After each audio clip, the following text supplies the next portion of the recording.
All right, welcome. Episode 25, right, Sterling? 25? Man, I Yeah, need to yeah. check that before. Anyways, 25. 25. Um, we have a really a solid podcast series, how to take over the world, is what it's called. And it's this guy who goes it's an individual podcast or one host, and he basically reads a bunch of autobiographies, biographies, whatever documentations on very uh, pivotal leaders, and like Donald Trump, Michael Jordan, people in their industries, their areas that are just like the best, right? And how did they dominate? What made them dominate? And so today we did an episode on Putin.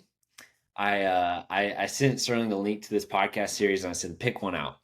And so he filtered out a couple down. We were between Putin and who are the other ones? Machiavelli and who was the third one? Michael Jordan was one you picked out too. I listened to the Michael Jordan one, and it was very similar to that documentary. It was basically like he was just an absurd competitor. But Napoleon. Um, but yeah, there's a lot of good options.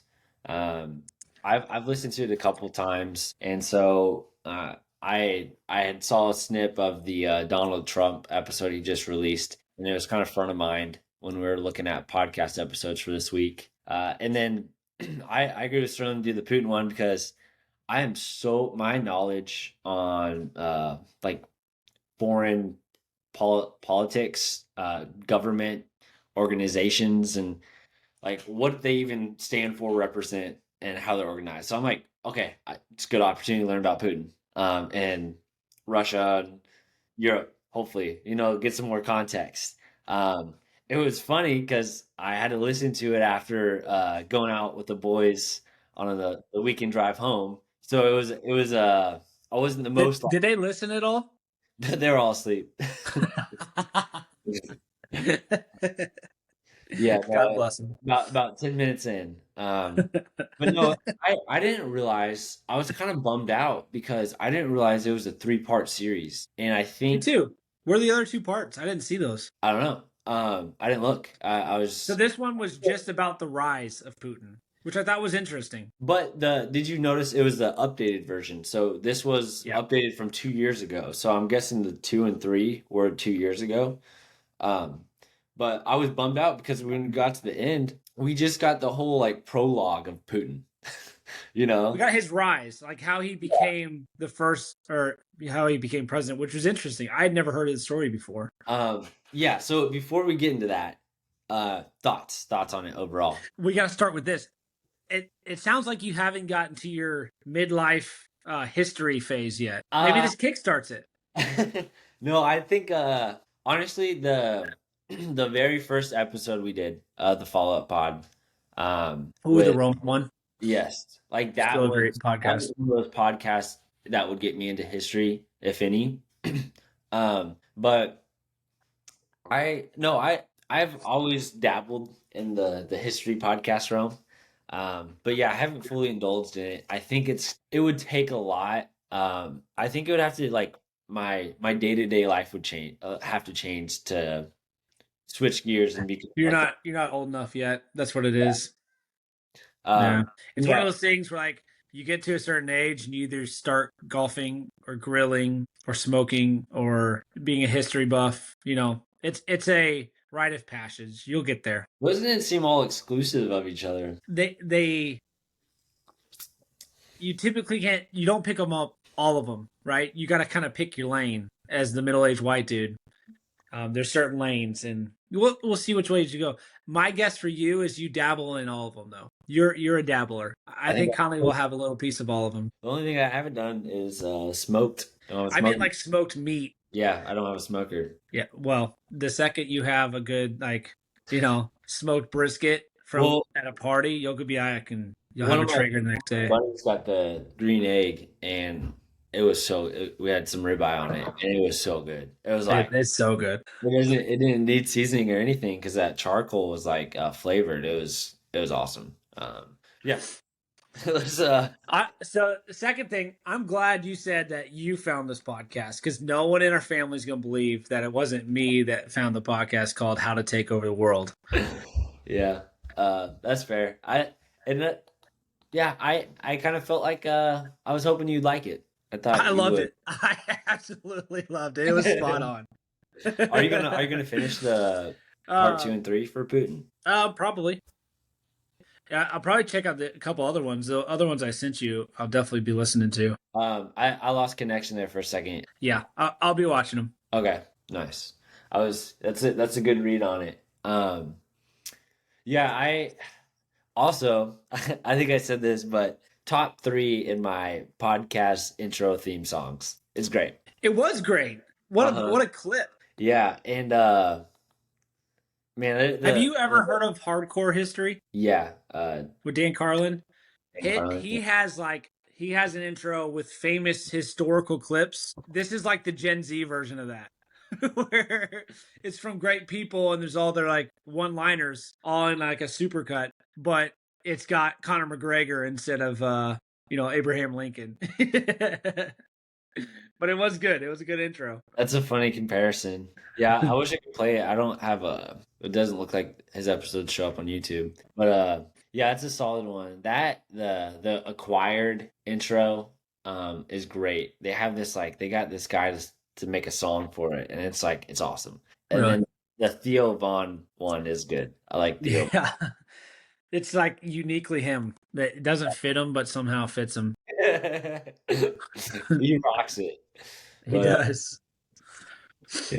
All right, so this podcast is it's tough to know where to start here, but one of the interesting things that you learn about Putin was he was close to being um, a nobody like 5 years before he took over Russia. And so he paints this story about how he's kind of always behind the scenes, bouncing around jobs, never the most important person in the room. And then all of a sudden he's president. So there's this timeline where like for 40 years he's nothing. And then all of a sudden he's in charge of Russia and he's um now he's established himself as like permanent president of Russia, right? But that first election was legitimate, and and not only is he like permanent in charge of Russia, he's one of the richest men in the world, one of the most powerful. So there's this huge like script flip right in the middle of his life, which was really interesting. Like you don't hear that often. No, it was like and I think a big part of why you don't hear that often is even the people that is their story, right? They were just they were consistent, and that's how they got to where they are. They did nothing flashy. He really emphasized the fact. I feel like one of the big points of having this was to emphasize he's like not a genius. He's just a Yep. constant hard worker. So when you think about Putin, don't think about him playing 10D chess, making these decisions that's not who he is. But you never hear about these stories because nobody they're pretty boring to listen to. Because we listened to an hour podcast where he just went into detail of how ordinary and constant this guy ran his life. It was like, Yep. I'm gonna work hard doing this. That's it. And it was like, And he lacked ambition the whole time. He never wanted the spotlight. He was never grabbing for power. It was weird. Like the people that you picture taking over the world, you picture them wanting to take over the world the whole time. yeah. And I think he even mentioned like there was the point where he was like debating taking the prime minister job or something like that. And he was like the podcast host was like, "Yeah, that's what they say, and that's what we're gonna roll with. That's what we're gonna assume is the correct understanding." Um, but that's just crazy. Like it's hard to believe that would be the scenario. Right. That's the same person that sits there today has permanently overthrown the democracy under I mean, it's still a democracy with huge Yeah. quotations around it, but he's in charge indefinitely, right? That's the same person we're talking about. Well, it is kind of hard to believe it because you're like, okay, if you were the puppet masters, whoever's if there are the people behind the scenes, like really kind of driving these big decisions and whatnot, they would want someone like this, right? Someone who's not going to need the credit, not going to take over the direction, right? Like if that is the scenario, which I feel like my gut feeling would be like, there's a lot of people behind the scenes making political figures appear, and that's the person you'd want is the quiet guy who's just going to work and be consistent and you can trust. Yeah. Isn't it crazy to think that the war, Russia-Ukraine war, started 3 years ago now? It is. It seems Like like this came out in 22, and he did it after the invasion. It's 2025, it and it's crazy. Like that's a major world event that has just blinked by. It's still going on. is crazy. Zelensky was just in the the office at the White House, Yeah, kind of in resolution of it. they started off the story with, or he started off the episode talking about his friend, and he shares the same view I have, where it's like, if you just label Putin as crazy and that's why he's invading, he's this dictator that wants to take over the world, like out of a James Bond villain, you're underselling it. You're simplifying it. And he talked about how this guy admitted that, that's what you're supposed to say, right? Putin's crazy. And there's these tropes out there that people just repeat. One, Conley, if you ever hear me repeat one of those tropes, you better tell me, because that's it. When I hear people say that, my respect for them, boom, just, oh, you're one of those people. You don't have your own opinions. You just repeat what you heard on the screen, right? Have you ever caught yourself? Do you remember any examples? Oh yeah. Man, a specific example. Not on my tongue. Here's my biggest one I never forgot. I loved Bernie Sanders in high school. Um, I feel like he got me, right? He pointed out all the ways the big government was unfair. They're taking advantage of you. And I related to that. I think he's spot on. Looking back now, his solution was a bigger government, which is like, no, that's not what I want. But that was the first one that I remember really being a Bernie guy. And then in college, later being like, hold on, he was right about what was wrong. He was terribly wrong about the solution. Yeah, But it's so easy to because like most of those topics that you want to repeat, right, are very like newsline, yeah, catchy, eye grabby topics, and you have to invest a lot of time to ask right. yourself questions, right? And when you hear something through the course of a day, you don't always have the time to be like, let's dig deeper into that and get my own opinion on that. Like that's why you almost have to have these podcasts where you develop these relationships with people you don't know, never talked with, this Hmm. host, because you rely on them to be sources of information. Yeah. And that's I would say that's part of my independent thinking process is filtering the information I'm receiving to be more accurate. Like that's part of my how I strive to be more of an independent thinker is honestly relying on other people's thoughts, relying on the research, so that when it comes to me, I don't have to do as much work. I'm here. We got a baby attack. We do got a baby. Hey, you can't be squeaking the whole time. Okay. Go get mama. Go get mama. Um, did you catch the fact about how tall Putin is? He said it like 3 times. You really Oh, emphasized that. did you have a? How tall did you think Putin was before this podcast? I would have said 6 foot. Just guessing. Right, and if you're out there listening to this podcast, please call it out right now. He's 5'7", which is like a short king, right? I mean, 5'7" is tiny for a dude, especially to like be in charge of Russia. Yeah. It's funny.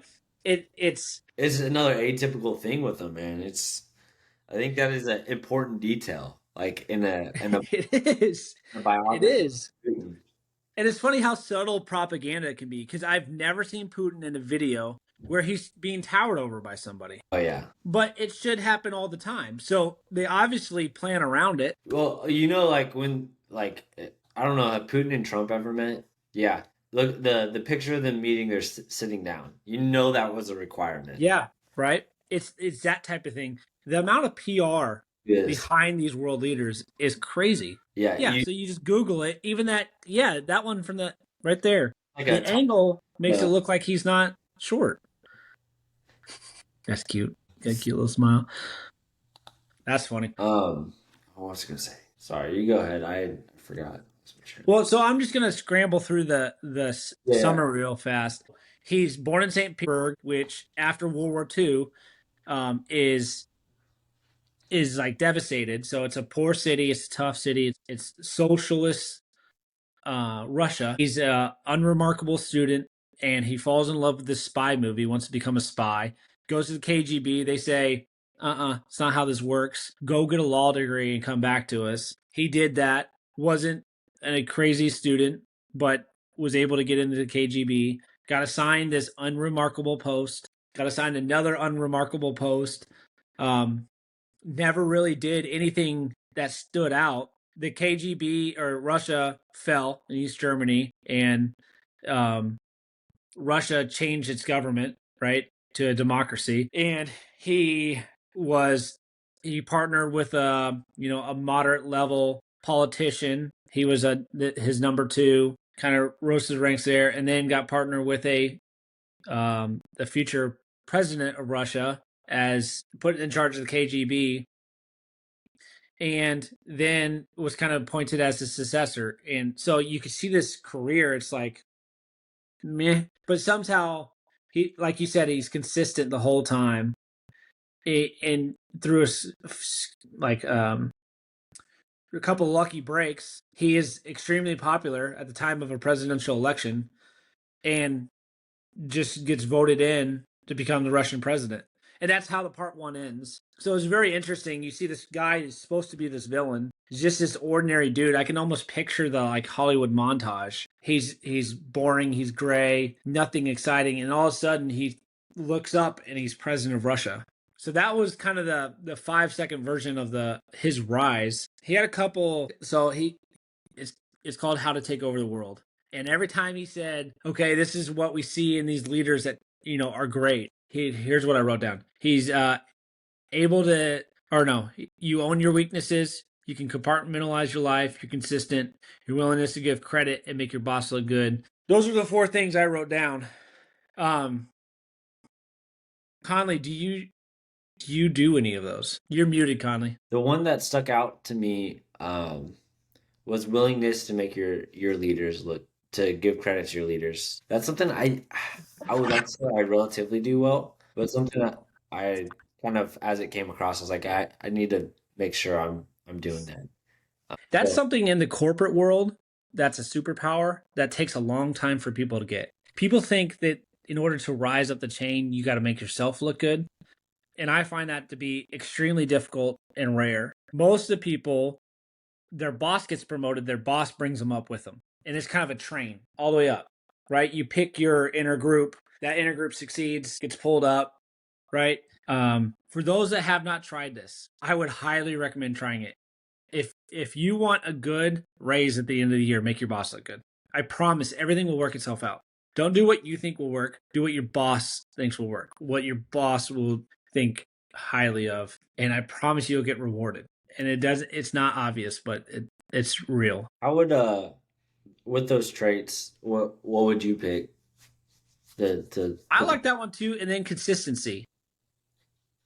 I would also say compartmentalize your life. I mean, they're all valid. The own yeah, your weakness thing was kind of like a couple I, examples where I think that's more charisma than anything. But so let's double click into that compartmentalizing your life, right? I yeah, was gonna say something else, but I stuttered and just went with that.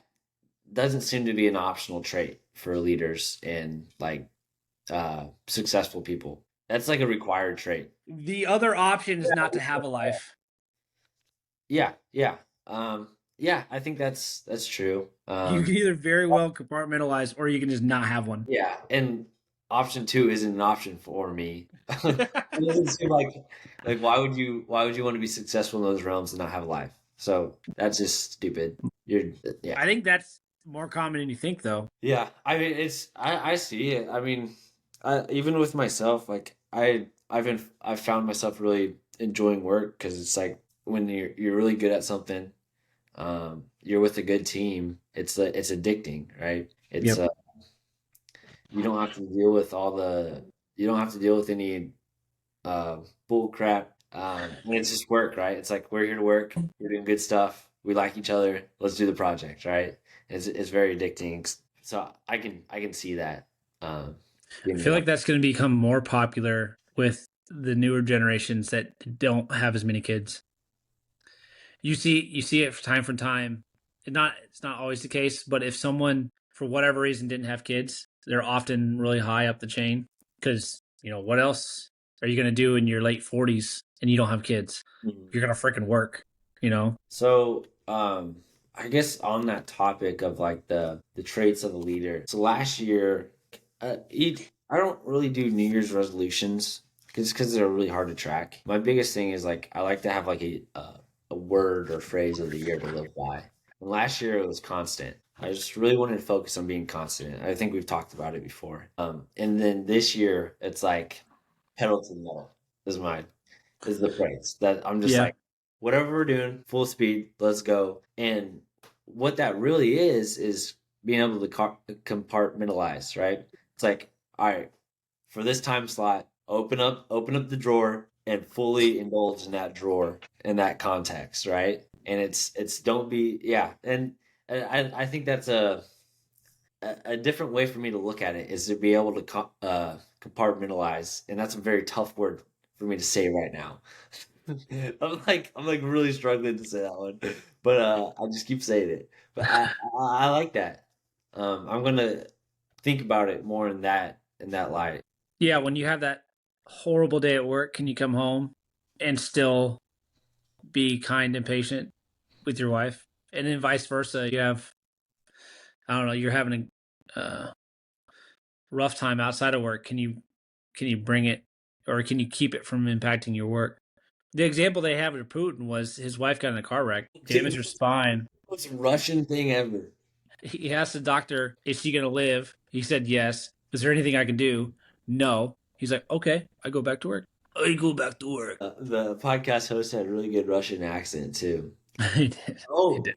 I listened to his Donald Trump episode, and he did a Donald Trump impression too, man. Honest. Is that a made up word? You have me thinking about my vocabulary now. Last I liked how he said Putin was great, and he immediately said Putin's not good.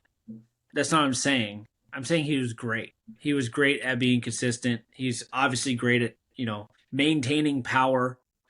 He's great at certain things. I like when people have the ability to say an adjective that is often associated as positive and give it to someone that is malevolent. See, we're doing big words today, Conley. We're upgrading our vocabulary. oh gosh. But I like that. I mean, the villains have positive attributes and the heroes have negative ones. And you can call someone great without being an apologist, right? That is the worst word. I hate when people say, "Oh, you're an apologist." Immediately, okay, I don't care about your opinion. That's the second one. We just need a list of things where I just immediately don't care about your opinion. That's one of them. Say apologist.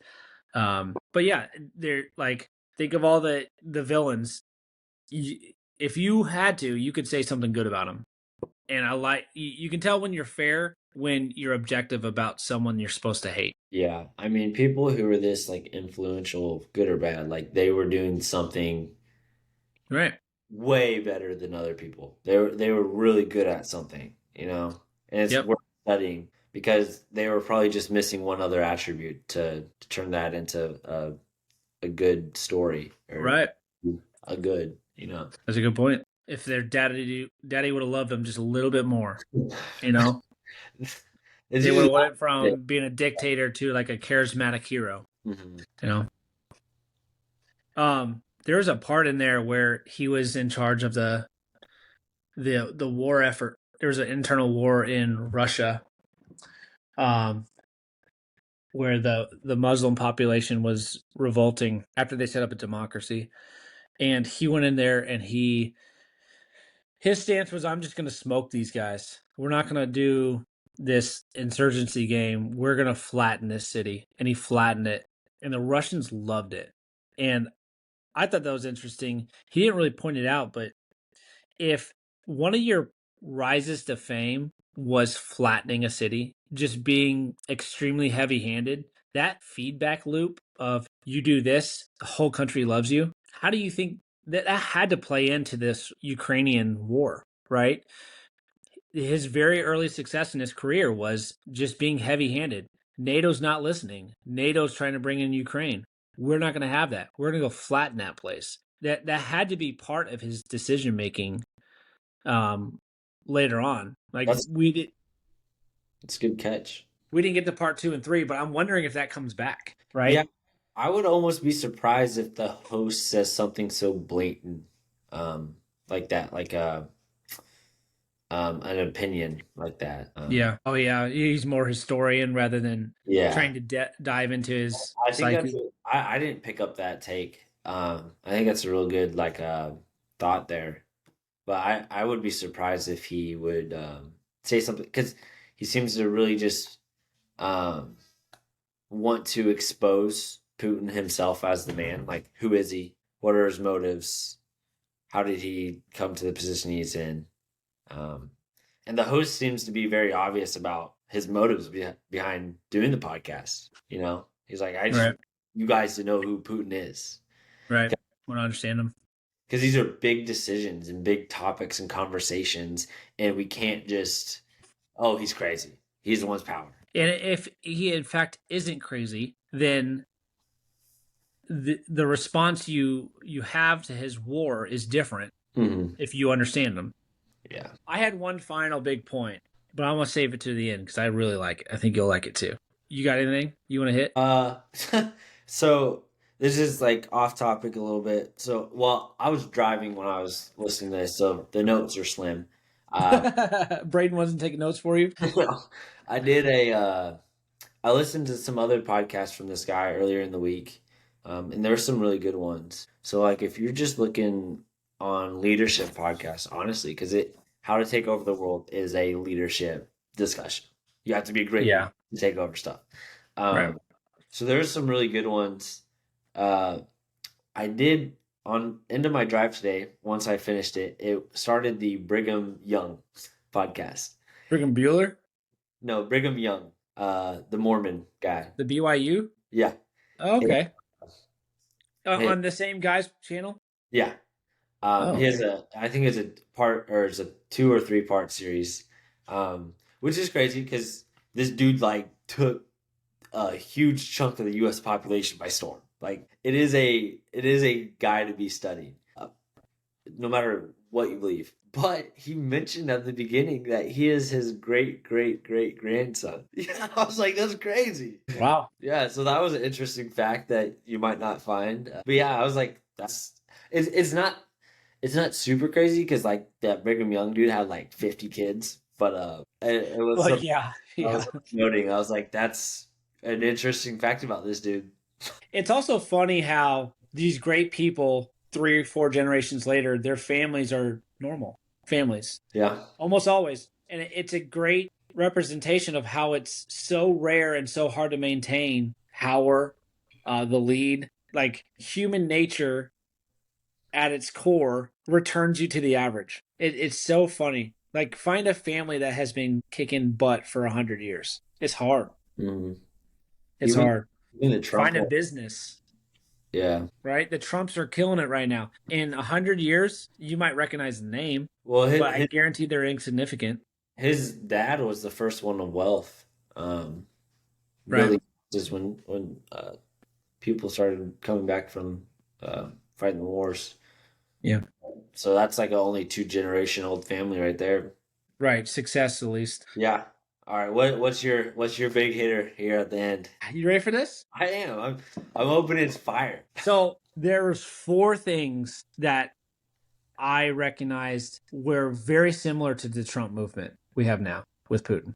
You ready? So his first one, he was appointed to be in charge of the KGB because his president that he was working for was a part of the Democratic Party, the party that wanted to, change the government from the large central government. And he was elected by the people, but the government establishment fought him. So he was in charge of, clearing out the government and aligning them to what the people voted for, which sounds awfully familiar with the Trump presidency right now. You got Doge, you got all these cabinet people they've selected. Their main job right now is to get rid of all the resistance in the government and align it to the executive branch. So that's one, but eerily similar to what Trump's doing. His first campaign for Putin was to return Russia to greatness. That's Did you catch that? no, I.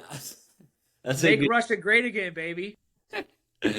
That was funny. Number 3, he was wildly popular in the first election and won the popular vote, like with a huge groundswell, right? I mean, 3. And then the fourth one's funny. People always try to give him credit for playing 40 chess when he's really just an average person. He's not spectacularly smart. 4, boom. I don't Yeah. know what it means. I'm not saying Trump is Putin. I'm not. But holy moly, does history repeat itself? hmm Is it more like that? They're just like the same type of leader, someone who just was constant, was always knocking at the, was always right at the door, ready for the opportunity. Because there is a They're there, both part now, of a. and there has to be a takeaway from that. I don't know. I haven't made up my mind what the takeaway is. That's for sure. They're both a part of popular groundswells where people wanted major change in the government. Um, they're both a part of countries that had well, Putin always looked at Russia as like the Soviet Union was better than Russia, right? It's still to this day he talks about returning Russia to the Soviet Union era. Like they were the number 2 dog in the world. They were rivals with the US. That is not the case anymore. And so there's this like common theme with I want to return our country to greatness. Um so I don't know. I'm very interested in parts 2 and 3 because I think you'll see the different side. You'll see the change and there's clearly not all good with this dude.